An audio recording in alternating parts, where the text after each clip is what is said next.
Pagkatapos niyan, o eto naman, siyempre sasagot din ito, anak ng Duterte 'to, eh. Oh, sasagot ito, mga kababayan. Kaya lang medyo iba pagka itong mga 'to na ang sumagot, may mga pagbabanta na, 'di ho ba? May banta. Baka akala niyo kapagka kami nakaligtas dito o 'pag nalagpasan namin 'to, walang consequence na kapalit itong mga ito. Oh, 'yan yung mga salitaan po ng mga DDS ano, ganyan po yung mga salitaan. Si Baste 'pag nagsalita yun, ay putik na 'yan. Magugulat ka na lang biglang mananampal yun ng ano, eh, general, eh, kahit hindi naman kaya. Ano ho?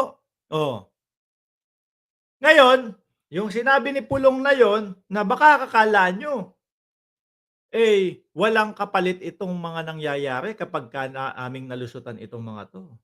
Itinagalog ko lang po, base po sa interpretasyon ko, 'no? Ngayon siyempre sasagot ang pangulo diyan. Maitatanong sa pangulo 'yan, eh, 'di ba? Sabi ni Paul, ang lapad, Sabi ng pangulo doon sa sinabi ni Pulong Duterte na baka akala niyo walang consequence ito sa inyo kapagka nalusutan namin ito, ano? Ano nga ba na ang makukuha nating sagot sa kanya kay Pulong? Alangan namang sabihin niya, tama lahat 'yan. Eh, siyempre kakampihan ng kapatid, kakampihan ng kapamilya. Kahit nga ho mga kababayan, yung West Philippine Sea na no comment, na halos lahat po alam na kahit papaano bilang Pilipino ang Vice Presidente, magbigay man lang ng komento para doon sa kanyang, lagay sa West Philippine Sea, hindi bigay. So ano ang ginawa ni Pulong? Kuya to the rescue. Hindi trabaho ng Vice Presidente ang magkomento sa West Philippine Sea. Doon pa lang ho mga kababayan, alam mo na, na hindi para sa Pilipinas sila, eh. Sabi nung iba, kasi yang mga yan kaya hindi makapagkomento na at kaya si Marcoleta, no such West Philippine Sea daw. May mga nagkokomento dito sabi nila, kasi naibenta na yan, ano po. Pero yon mga nagkokomento lang po yun mga kababayan. It's up to you kung papaniwalaan niyo ho. Ano, yun na lang, yung tipo ho bang hindi hindi trabaho ng Vice Presidente ang magkomento sa West Philippine Sea. Ayos ano? Makampihan lang ho mga kababayan. Siyempre kadugo ko 'yan, ipagtatanggol ko 'yan. 'Di ho ba? Eto ngayon, kahit na alam na nila, nangalngal na po sila ng ngalngal at wala ng patutunguhan yung kanilang ipinaglalaban. Tapos sila pa po ang may gana, ang may kapal ng muka na magsabi na, bakit ang gobyerno ni Marcos walang transparency, hmm?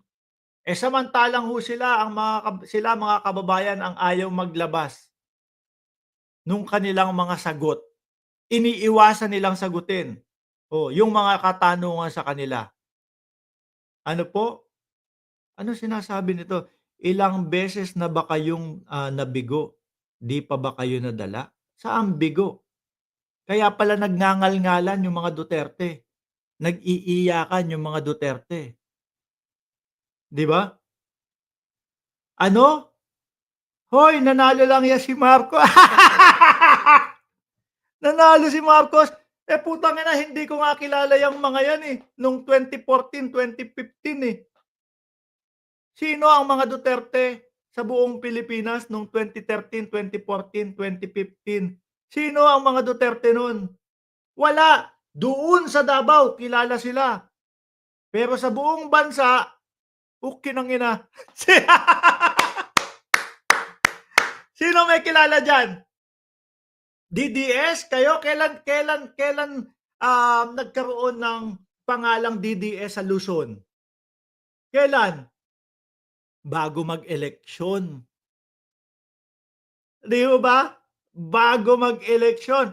Eto kulangot, para para sa mga naniniwala nakilala na ang mga Duterte at dahil na kaya nanalo ang mga Marcos dahil sa mga Duterte. Eto kulangot sa inyo, oh.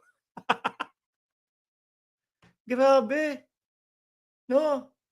Sige nga, bigyan niyo ako ng reason niyo o bigyan niyo ako ng paliwanag niyo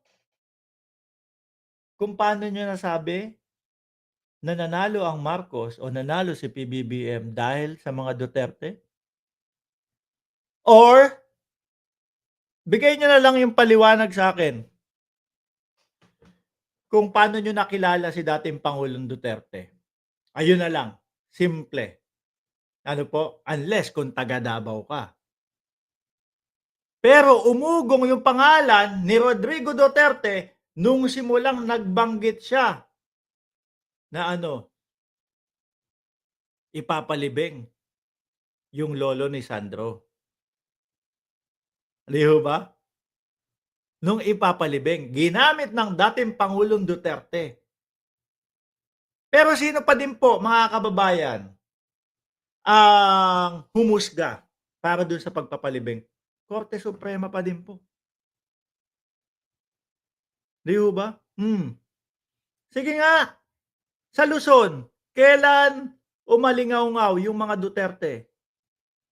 Nung simulang nagsabi na ipapalibing or tutulong sa pagpapalibing. Pero 2013, hindi ko kilala yan si Digong. 2014, hindi ko kilala si Sara. Oh, 2015, hindi ko pa din kilala si Baste o etong si Pulong. 2016, yung malapit na ang eleksyon, dahil wala lang tayong choice, dahil Mar Rojas at si, sino ba yon? Yung sa Makati, si Binay ang pagpipilian. Eh, narinig natin, "Uy, papalibing." Narinig natin yung mga magagandang sinabi para kay dating Pangulong Marcos. O yun, nauto tayo dati, mga kababayan. Sige nga, please lang DDS, gusto kong marinig sa inyo. Nakilala niyo na 'to, 2012, 2013, 2014, 2015, unless taga Davao kayo. 'Di ho ba? Oh, ano sabi, tuloy natin, dapat talaga siyang ano, ayan na, ang pangulo namin sabi niyan, what else would he say? Alangan namang sabihin niya, tama lahat 'yan. Dapat talaga siya i-impeach, nothing surprising. We've heard this statement from Congressman Pulong before, not exactly surprising. O yan, 'di ho ba? Yung mga pagbabanta nila, yung mga daragan ho, mga bossing, yung mga akala mo, eh, makukuha nila doon sa pambubully nila, wala na ho yan, hindi na uso ho yan, mga kababayan. Ano po, yung sindak-sindak style nila sa pangunguna ng dating Pangulong Duterte, jologs na ho yun at wala na pong naniniwala dun, mga kababayan.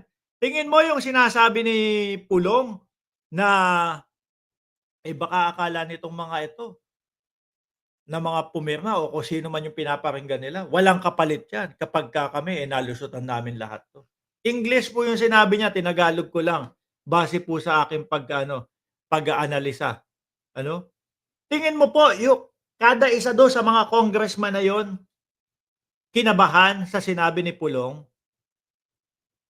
Naku, eh, maglagay lang ng ilang security yan sa kanila, eh, kampante na yan. Eh, panigurado madami ding security yang mga yan. Ano ho, o kung ano man yung gustong ibig sabihin ni Pulong Duterte. Yung paninindak ho nila, mga kababayan, jologs na lang ho ngayong panahon na yun, na ngayon. Duterte na lang po at mga DDS na lang po ang naniniwala diyaan sa sindakan-sindakan na yan, 'no? Para po sa mga sumusuporta kay Pangulong Bongbong Marcos at kung sino man yung habig nung pagbabanta na yun, jologs na lang yun. 'Di ho ba, Ma'am Lori Mamawag? Hmm, puro kayo kajologsan. Tagal-tagal ng panahon 'no, eh, namumuhay pa din kayo. sa kajologsan. Ba't jolog sa yung mga DDS ano? Mag-e-edit, anak ng tinapa. Pang yung edit pang 1980s. Linagyan ng santamukal na pera dun sa ibabaw nung ano, ibabaw nung lamesa. Jologs na lang ang maniniwala dun. Uto-uto na lang ang maniniwala dun. Etong mga sindakan portion, ako ho kahit papaano kung sakali biglang pumasok sa isip ko, sa Pilipinas na lang ako pupunta, titira. Kahit papaano naman, kaya naman nating umupa, 'no, o mag-hire ng kahit 8 security. Paligiran ko yung sarili ko. Kakatulog ako ng walang iniisip na may pagbabanta. Alam ko na mas madami yung mga susugod o lulusob, pero panigurado ako may malalagas din sa kanila. 'Di ho ba? Kaya yung mga paninindak na baka hindi niyo alam kung ano consequence nito. Jologs na lang yang mga naniniwala diyan. Bagay jologs naman ho yang mga yun, 'di ho ba?